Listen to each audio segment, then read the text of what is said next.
अगर नहीं बचेगी तो इसका यह मतलब है ना कि नीतीश कुमार अब सक्षम नहीं रह गए हैं पार्टी को बचाने के लिए। नीतीश कुमार का वोट बैंक तो इंटैक्ट है। तो क्या माना जाए, जो ये प्रशांत किशोर ही उनकी मानसिक स्थिति पर सवाल उठाते हैं, तेजस्वी यादव भी उठा चुके हैं, पूर्व में बीजेपी जब विरोध में थी वो उठा चुकी है। तो क्या समझा जाए कि वजह यह है कि उनकी तबीयत ठीक नहीं है, उनकी मानसिक स्थिति ठीक नहीं है? क्योंकि जब तक कोई मेडिकल बुलेटिन जारी नहीं होता है, इस तरह की बात कहने का मतलब क्या है? लेकिन जैसा रिएक्शन कई बार सीएम दिखा जाते हैं, उसको लेकर के राजनीतिक गलियारे में चर्चा तो तेज हो रही है। तो आखिरकार पार्टी डिसइंटीग्रेट होने की वजह क्या है, और इस बीच निशांत कुमार का नाम बाहर आने की वजह क्या है? क्योंकि निशांत के परिजन ही आप कह रहे हैं कि पहले कहा जाता था आना चाहिए, अब हम लोग कहेंगे आना पड़ेगा। इसका मतलब क्या है कि वाकई नीतीश कुमार अब इतने सक्षम नहीं रह गए हैं कि पार्टी की जिम्मेदारी संभाल सकें, सरकार की जिम्मेदारी संभाल सकें, इसलिए निशांत की जरूरत है। और प्रशांत किशोर को लगता है कि निशांत भी नहीं संभाल पाएंगे, इसलिए पार्टी बचेगी नहीं, डिसइंटीग्रेट हो जाएगी और इसलिए कई भागों में बंट जाएगी। वजह क्या है? आपने पूछा कि वजह क्या है?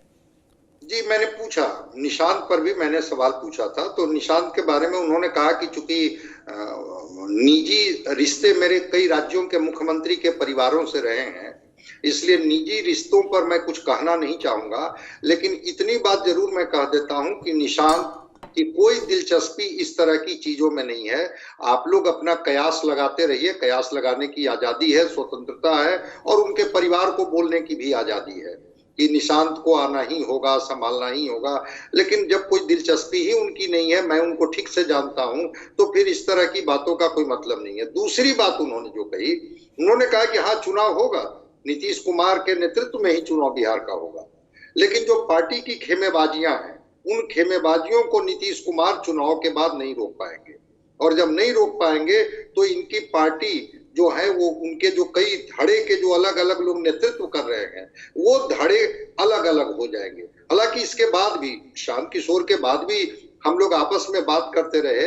एक वरिष्ठ पत्रकार थे, उन्होंने भी हमसे पूछा कि अच्छा ये बताइए कि क्या माने कौन सा आपको लगता है तर्क जिसमें प्रशांत किशोर जी का दावा में आपको सच्चाई लगती है कि नहीं नहीं नीतीश कुमार तो मुख्यमंत्री होंगे ही नहीं। तो सब लोगों ने कहा कि हाँ, इस बात में जो वो कह रहे हैं, अब किस कॉन्फिडेंस में कह रहे हैं, वो तो उनका पार्ट है।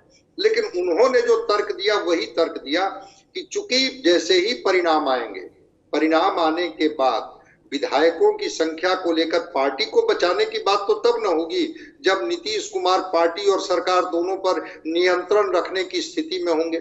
उनका कहना था कि वो नियंत्रण रखने की स्थिति में ही नहीं होंगे और एक ऐसी बगावत होगी जिस बगावत को नीतीश कुमार नहीं रोक पाएंगे। और उन्होंने कहा कि पार्टी अलग अलग धड़ों में बटेगी। वो ऐसा नहीं है कि कोई एक तरफ चली जाएगी, एनडीए की तरफ चली जाएगी या इंडिया की तरफ चली जाएगी।